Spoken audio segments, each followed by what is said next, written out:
ओम नमः शिवाय। मैं हूं ज्योतिर्विद पंडित दीपक दुबे और उपस्थित हूं आपके साथ इस वर्ष के अंतिम ग्रहण जो कि चंद्र ग्रहण है उसके प्रभाव को लेकर 28 अक्टूबर 28 और 29 की रात में यह ग्रहण लग रहा है। यह ग्रहण भारत के साथ साथ कई देशों में दिखाई देगा। ग्रहण का जो समय है यह 29 अक्टूबर को 28 की मध्य रात्रि 28-29 को रात को 1:05 से यह प्रारंभ हो रहा है और 2:40 पर समाप्त हो जाएगा। चूँकि दिखाई देगा इसलिए सूतक की भी मान्यता रहेगी, सूतक प्रभावी रहेगा। चंद्र ग्रहण में सूतक की मान्यता 9 घंटे पहले है, इसलिए 4 बजे से सूतक जो है वो एक तरह से प्रारंभ हो जाएगा। बाकी ये मैं समय जो बता रहा हूँ दिल्ली के समय अनुसार बता रहा हूँ, आप अपने शहर या के हिसाब से वहाँ का क्षेत्रीय समय देख लीजिएगा कि ग्रहण का जो समय है वो एक्चुअल में कब से कब तक वेरी कर रहा है, तो उसके अकॉर्डिंग जो है वो करिएगा। लेकिन जब ग्रहण का प्रारंभ हो उससे 9 घंटे पहले सूतक का प्रारंभ हो जाता है। ग्रहण के वीडियो के बाद जो ग्रहण का प्रभाव राशिफल पर होगा उसके बाद में सूतक का वीडियो दिया हुआ हूँ चैनल पे अपने, उसको मैं अटैच कर दूँगा। सूतक की जानकारी अगर लेनी हो तो आप उस वीडियो को देख लें। ग्रहण का जो परिणाम मैं बता रहा हूँ यह लग्न राशि पर आधारित है। इसके लिए चंद्र राशि, नामाक्षर, सूर्य राशि इत्यादि को आधार ना माने, दूसरा लग्न राशि को आधार माने। दूसरा यह सामान्य आधार पर ही होता है। बहुत अधिक प्रभाव तब पड़ेगा जब चंद्रमा इस समय चंद्रमा की दशा अंतर्दशा में राहु का जो है वो अंतर प्रत्यंतर चल रहा हो या केतु का अंतर प्रत्यंतर चल रहा हो, तब यह अधिक प्रभावी जो है इस दौरान आपको यह देखने को मिलेगा। यह जो ग्रहण लग रहा है यह लग रहा है मेष राशि में और अश्विनी नक्षत्र में। केतु के नक्षत्र में यह ग्रहण लग रहा है। चंद्रमा उस समय केतु के नक्षत्र में होंगे। क्षमा करिएगा। एक एक करके बताते हैं कि क्या। अच्छा, चंद्र ग्रहण का जो प्रभाव होता है जनरली मैं देख रहा हूँ कि उस दिन जब ग्रहण लगेगा उस समय जो लग्न जो उदित रहेगी दिल्ली में वो सिंह लग्न उस समय रह रही है और उस समय लग्न की नक्षत्र भी केतु है। सूर्य जो है वो राहु के नक्षत्र में, चंद्रमा केतु के नक्षत्र में, मंगल राहु के नक्षत्र में, बुध राहु के नक्षत्र में। निश्चय ही प्रभाव डालेगा। चंद्र ग्रहण का प्रभाव अगर अक्सर जो देखने को मिलता है वो सूर्य ग्रहण के प्रभाव में मैं देखता हूं कि अक्सर भूकंप, आगजनी, विस्फोट, दुर्घटनाएं ये सब होती हैं। चंद्र ग्रहण के प्रभाव में अक्सर साइक्लोन, सुनामी, समुद्री तूफान, बहुत ज़बरदस्त बारिश, ओलावृष्टि, ये सब तमाम चीज़ों की होने की संभावना चंद्र ग्रहण दर्शाता है। जितनी बड़ी सुनामी या साइक्लोन आए होंगे वो आप देखेंगे कि उसमें चंद्रमा कहीं न कहीं उस समय ज़बरदस्त प्रभावित हो रहा होता है। अब एक एक करके बात करेंगे राशियों की, क्या कह रहे हैं सितारे, किस प्रकार का प्रभाव होगा इस ग्रहण का आपके ऊपर। क्षमा चाहूँगा। सबसे पहले मेष वालों की बात करते हैं। मेष राशि पर ही यह ग्रहण लग रहा है और वहाँ पर उस समय गुरु, राहु और चंद्रमा की युति है। शनि की दृष्टि जा रही है, सूर्य की दृष्टि जा रही है, मंगल की दृष्टि जा रही है, बुध की दृष्टि जा रही है। मेष राशि बहुत अधिक प्रभावित होगी। स्वास्थ्य का ध्यान रखें, मन मस्तिष्क का ध्यान रखें। राहु प्रभावित जब करता है तो कहीं न कहीं व्यसन, अपराध और प्रवृत्ति थोड़ी नकारात्मक होने की संभावना हो जाती है, तो इससे बचने की सलाह दी जाती है आपको। ग्रहण का प्रभाव जनरली कुछ लंबे समय तक 10-15 दिनों तक रहता है और विशेष करके 2 दिन तक तो बहुत प्रभाव रहेगा। तो कोई भी नया और महत्वपूर्ण फैसला इस दौरान लेने से बचें। मन अशांत हो सकता है, उसको नियंत्रित रखने का प्रयास आपको करना चाहिए। वृषभ वालों की अगर मैं बात करूं तो यह ग्रहण द्वादश भाव में लग रहा है। यात्राओं से आपको बचना चाहिए, विशेष करके अगर जलीय यात्रा हो, जल से संबंधित कहीं कुछ यात्रा आप कर रहे हो तो ज़रूर आपको ध्यान रखना चाहिए। अनावश्यक का धन खर्च, करीबी लोगों के ऊपर पैसा और खर्च होना और मन का खराब होना, मानसिक अशांति होना, दोनों ही संभावित इस दौरान होगी। दोनों की संभावना इस समय बनी रहेगी। कहीं न कहीं से यह आपके पराक्रम को कमज़ोर करेगा। थोड़ा विल पावर वीक हो सकता है, कमज़ोर हो सकता है, तो उससे जो है आप समझिएगा कि ये ग्रहण का प्रभाव है। कहीं मन कमज़ोर हो, कहीं आत्मविश्वास डगमगाए, तो आप इस बात को समझें कि यह ग्रहण का प्रभाव है और उससे बहुत जल्दी घबराने की ज़रूरत नहीं है। जिनका चंद्रमा पहले ही कमज़ोर हो इस प्रकार का हो, थोड़ा उनको समस्या अधिक देखने को मिल सकती है। मिथुन वालों के लिए आय स्थान पे यह ग्रहण योग बन रहा है। चंद्रमा लाभ स्थान के स्वामी हैं, आय स्थान पर हैं, ऐसे तो बहुत अच्छा रहता है, लेकिन केतु के नक्षत्र में है, राहु के साथ हैं, तो पूरी तरह से जो है वो ग्रहण के ग्रिप में है चंद्रमा। ऐसे में धन की बचत की समस्या, आय को लेकर छटपटाहट, मानसिक अशांति और कुछ न कुछ धन संबंधी जो है वो मानसिक कष्ट मिलने की संभावना बनती है। बचत में कमी देखने को आपको जरूर मिले, ऐसी संभावना है। आय को लेकर के नया कोई प्रयोग इस दौरान थोड़ा करने से कुछ समय के लिए बचें। कर्क वालों के लिए चंद्रमा लग्नेश ही है, दसम भाव में है। लग्नेश का दसम भाव में वैसे तो आना बड़ा अच्छा राजयोग है, गुरु भी वहाँ पर थे, लेकिन राहु ने सब कुछ जो है वो डिस्टर्ब कर रखा है। तो कार्य क्षेत्र में बाधा आए, उच्च अधिकारियों के कारण मानसिक चोट पहुँचे, मानसिक पीड़ा पहुँचे, मानसिक कष्ट पहुँचे, मन बेचैन हो, पिता से संबंधित भी, पिता के स्वास्थ्य से संबंधित भी कुछ समस्या उत्पन्न हो, पारिवारिक जीवन में थोड़ा बहुत, पारिवारिक और सामाजिक दोनों जगहों पर जो है वो थोड़ा आपको संभल कर रहना चाहिए। ऐसे में झूठे आरोप प्रत्यारोप भी लगने की संभावना बन जाती है। तो आपको थोड़ा सा हर जगह सावधान रहना है और कहीं उकताहट में, घबराहट में निर्णय नहीं लेना और किसी बात को बहुत गहरे से मत लीजिए। मतलब इस दौरान कहीं कोई आरोप प्रत्यारोप कोई चीज़ लगती है, कहीं कोई बात ऊपर नीचे होती है, तो मान के चलिए कि ये समय का प्रभाव है, ये थोड़ी देर में हट जाएगा और आप मन मस्तिष्क को शांत बनाए रखने का प्रयास करें। कार्यस्थल पर संभल कर थोड़ा सा आपको रहना चाहिए।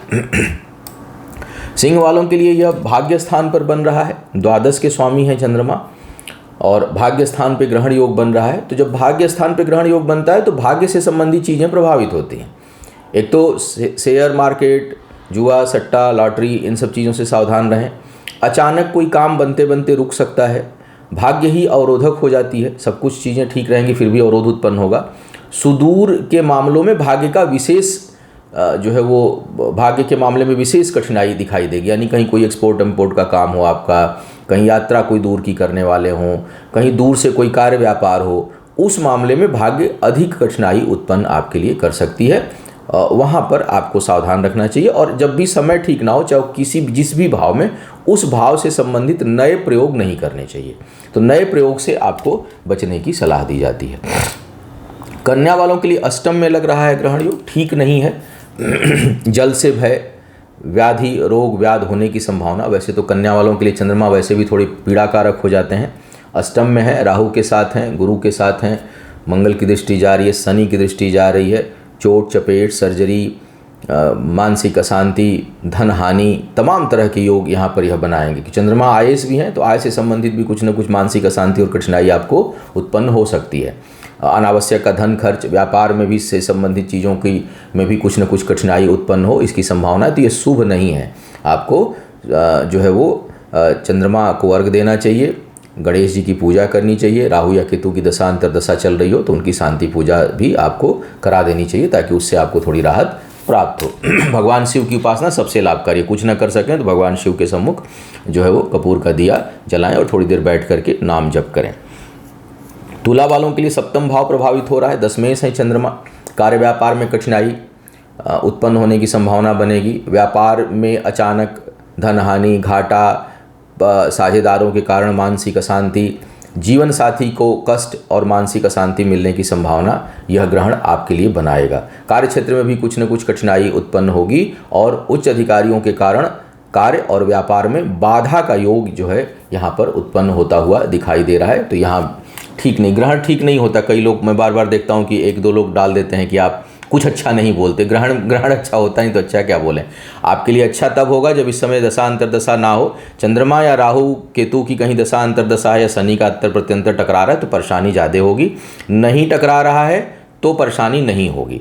ग्रहण सबको थोड़ी परेशान करता है, ग्रहण में बहुत कम लोग प्रभावित होते हैं, लेकिन होते हैं। जिस भाव से, उस भाव से संबंधित कुछ न कुछ दिक्कतें आने की संभावना होगी। और अगर दशा अंतर्दशा उन्हीं ग्रहों की है जो ग्रहण के प्रभाव में है, तब समस्या बहुत अधिक हो जाती है, अदरवाइज बहुत प्रभाव नहीं पड़ेगा। वृश्चिक वालों के लिए चंद्रमा भाग्येश है, छठे भाव में यह ग्रहण योग बन रहा है। छठे भाव में ग्रहण योग बनना वैसे देखूं तो ऋण, रोग और शत्रु को हटाने वाला होगा, लेकिन छठे भाव में पाप ग्रहों के प्रभाव से लंबे समय के रोग उत्पन्न होते हैं, इसमें कोई संदेह नहीं है। शत्रु और कर्ज ये दो तो समाप्त हो सकता है, लेकिन अपने सेहत के लिए ठीक नहीं होता। तो स्वास्थ्य का ध्यान रखें, स्वास्थ्य पे विशेष जो है आपको ध्यान रखना चाहिए। दूसरा, भाग्य स्थान का स्वामी चंद्रमा है, छठे भाव में है, कर्ज इत्यादि आसानी से मिल जाता है, रोग जल्दी पनप जाते हैं। रोग अगर हुआ तो उसको बढ़ाने में भाग्य साथ दे देगी, तो इसलिए जो है वो थोड़ा सा सावधान रहें। कोई छोटी मोटी समस्या हो तो इसको इग्नोर ना करें और उसको तुरंत उसका इलाज कराएं, उसका तुरंत ट्रीटमेंट कराएं। कर्ज इत्यादि इस समय ना लें, अन्यथा वो तुरंत प्राप्त हो जाएगा, चुकाना थोड़ा सा मुश्किल हो जाता है, तो ऐसे में उससे आपको बचने की सलाह दी जाती है।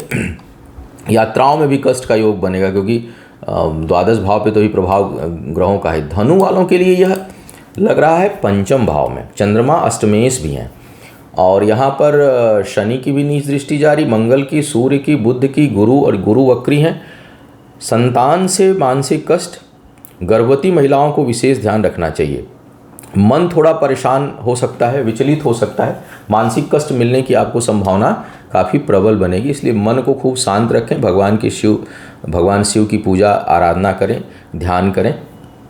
गर्भवती महिलाएं अपना विशेष ध्यान रखें, क्योंकि गर्भस्थ शिशु के लिए थोड़ा सा यह कठिन समय हो सकता है। शिक्षा प्रतियोगिता में सफल होने के लिए बहुत प्रयास करना पड़ेगा और मन जो है वो विचलित होगा या दुखी हो सकता है, तो इसकी संभावना यहाँ पर यह ग्रहण बना रहा है। मकर वालों के लिए यह चतुर्थ भाव में रख रहा है, सुख भाव में लग रहा है। ज़मीन जायदाद से संबंधित कामों को अवॉइड करें। जनरली दिवाली का समय आ रहा है, लेकिन अभी दिवाली दूर है। इस दौरान, ग्रहण के दौरान, यानी 28, 29, बल्कि 27, 28, 29, 30 तक लगभग 3-4 दिन तो कोई वाहन ना खरीदें।